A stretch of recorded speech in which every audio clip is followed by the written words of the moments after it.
Alors, on vient de voir dans une vidéo précédente comment les lymphocytes B produisent des anticorps dans le cas d'une réaction primaire ou d'une réaction secondaire. Mais ces lymphocytes B ne peuvent pas faire ça d'eux-mêmes. Ils ont besoin d'avoir des messages ou des autorisations, entre guillemets, ou des activations pour le faire. Et c'est ce que je vais vous présenter maintenant. On appelle ça la coopération cellulaire. Donc, c'est-à-dire l'activation des lymphocytes B par les macrophages et les lymphocytes T4 lors de la réponse humorale. Voilà, on a besoin de nouveaux intervenants pour que ces lymphocytes B fassent leur travail. Alors, cette coopération cellulaire, elle se fait en 3 grandes étapes. Première étape, des macrophages, qui ne sont pas des lymphocytes B, qui sont un autre type de globules blancs. Des macrophages ont détecté dans l'organisme la présence de l'antigène. Alors, par exemple, puisque comme ça on fait des liens, il y a une réaction inflammatoire qui a eu lieu quelques jours ou quelques heures avant. Un nouvel antigène a été combattu de cette manière, mais imaginons une bactérie qui rentre dans l'organisme, mais cette réaction inflammatoire n'est finalement pas résolue, la bactérie est toujours présente. Or, les macrophages qui étaient sur le lieu de la réaction inflammatoire ont en partie phagocyté certaines de ces bactéries et gardé en eux l'antigène qui correspond à ces bactéries.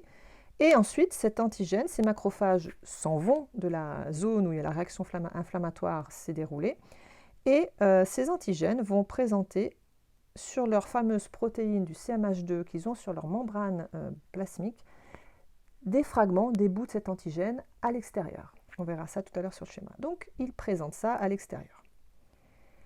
D'un autre côté, des lymphocytes B qui sont dans qui circulent aussi souvent comme un peu des éclaireurs dans votre organisme, ont également été en contact avec cet antigène, l'ont phagocyté en partie, ou en tout cas l'ont incorporé en eux, et présentent aussi sur leur protéine membranaire du CMH2 des fragments de cet antigène. Donc vous avez 2 types de globules blancs, macrophages d'un côté, lymphocytes B de l'autre, qui présentent sur leur membrane des bouts d'un nouvel antigène. Voilà. Eh bien, troisième acteur qui intervient, c'est ces fameux T4. Les T4, ce sont des globules blancs qui sont un peu des vérificateurs. Alors, ils vérifient quoi? Ils vérifient que d'autres globules blancs, quels sont les antigènes que ces globules blancs présentent sur leur protéine du CMH2. Donc les T4 vont vérifier d'une part les antigènes présentés par les macrophages et d'autre part les antigènes présentés par les lymphocytes B. Si les T4, entre guillemets, se rendent compte que lymphocytes B et macrophages présentent le même antigène, c'est qu'il y a une intrusion massive d'un agent pathogène dans l'organisme et qu'il faut absolument lutter contre cet agent pathogène.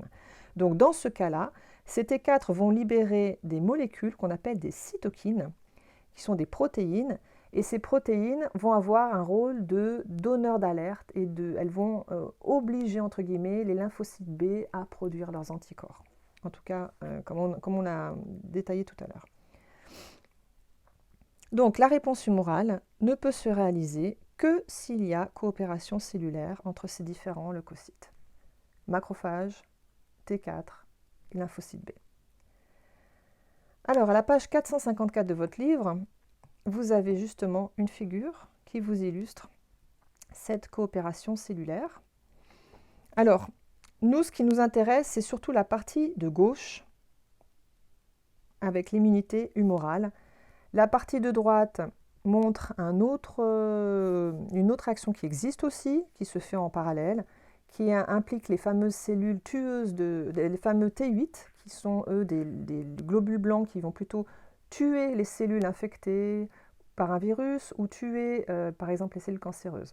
Dans le cadre du cours, on ne va pas développer cet aspect-là. Nous, on reste focalisé sur la réponse humorale, donc uniquement la partie gauche. Donc, vous avez, comme c'est indiqué dans la légende de cette figure, vous avez des flèches vertes qui indiquent, donc ils sont plutôt dans la partie supérieure de ce document, et un petit peu dans la partie inférieure. Donc ces flèches vertes illustrent les mécanismes qui ont lieu pendant la réponse primaire. Puis vous avez des flèches bleues qui, elles, illustrent les mécanismes qui se déroulent lors de la réaction secondaire. Et ces flèches bleues, on les trouve plutôt ici, hein. Donc sur la partie gauche, plutôt, la flèche bleue ici. Voilà. Donc ça, c'est ce que je viens d'encadrer, en tout cas d'entourer, c'est la réaction secondaire. Et tout le reste, au-dessus, c'est la réaction primaire. Donc si on regarde d'abord une réaction primaire, vous avez ici un macrophage. Et ce macrophage, je lui ai rajouté quelques éléments qui n'étaient pas sur votre livre. Notamment, je vous montre que quand un antigène est présent, donc cette espèce de petit triangle, le macrophage va l'incorporer.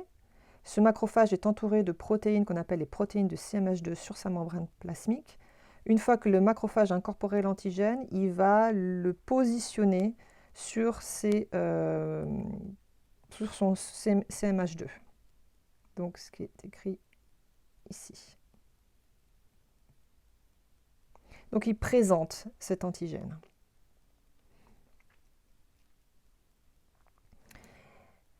Vous avez de l'autre côté, ici, un lymphocyte B qui fait en gros le même travail. C'est-à-dire que lymphocyte B, en circulant, il a détecté la présence de ce nouvel antigène. Et une fois qu'il a détecté, il va le positionner sur deux parties. Alors il a détecté, excusez-moi, l'antigène. Il a détecté grâce à ces anticorps IgD, sur lesquels l'antigène s'est posé. Les anticorps IgD, à ce moment-là, ont capté qu'il y a un antigène. Et une fois que cet antigène est capté, il va être aussi positionné sur les protéines du CMH2 du lymphocyte B. Voilà, donc on voit les petits triangles qui sont posés sur ces protéines. Une fois que lymphocyte B et macrophage présentent la même chose, le même antigène sur leurs protéines du CMH2, à ce moment-là, les lymphocytes T4, qu'on appelle les lymphocytes auxiliaires, alors il y a une erreur sur votre bouquin, il faudra la corriger, hein, c'est un lymphocyte T4, va se rendre compte que le même antigène est présent chez les deux types de globules blancs. Et à ce moment-là, ce lymphocyte T4 va produire des cytokines, qui sont des protéines d'activation. Et ces cytokines stimulent notamment les lymphocytes B. Et une fois que les lymphocytes B sont stimulés par les cytokines, alors ils vont réaliser ce qu'on a vu précédemment, à savoir soit se multiplier en plasmocytes qui produisent les anticorps qui attaqueront l'antigène, soit faire des lymphocytes B mémoire. Voilà. Ça, c'était donc pour la réaction primaire. Maintenant, si on a une réaction secondaire, alors la réaction secondaire, ce que je ne vous ai pas dit, c'est que lors de la réaction primaire, les lymphocytes T4, en plus de donner le message à tout le monde, eux-mêmes aussi, ils vont un peu se multiplier pour donner quelques lymphocytes T4 mémoire. Comme ça, ils réagiront plus vite la prochaine fois. Donc, quand l'antigène est de nouveau présent, si vous voulez, cette colonne, elle est de nouveau active. Donc, un macrophage va de nouveau se rendre compte qu'un antigène est présent, le présente sur son CMH2. Le lymphocyte T4 se rend compte que le macrophage vient d'identifier de nouveau l'antigène, mais ce lymphocyte T4 ne va pas aller vérifier les lymphocytes B. Non, par contre, tout de suite, il va tout de suite produire de la cytokine.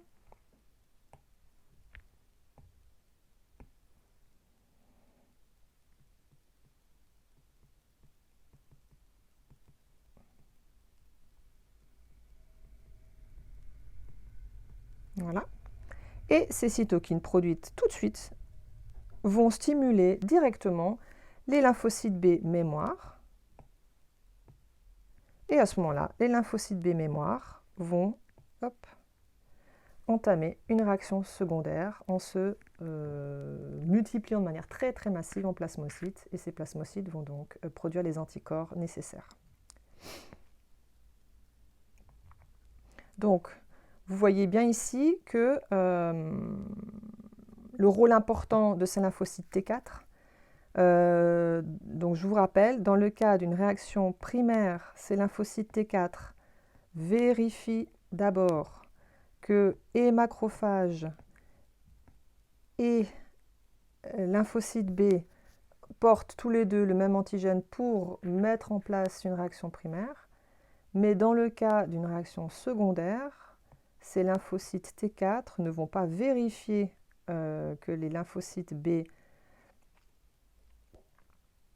sont porteurs du même antigène que celui que leur présentent les macrophages. Ils vont tout de suite stimuler les lymphocytes B en produisant leur cytokine.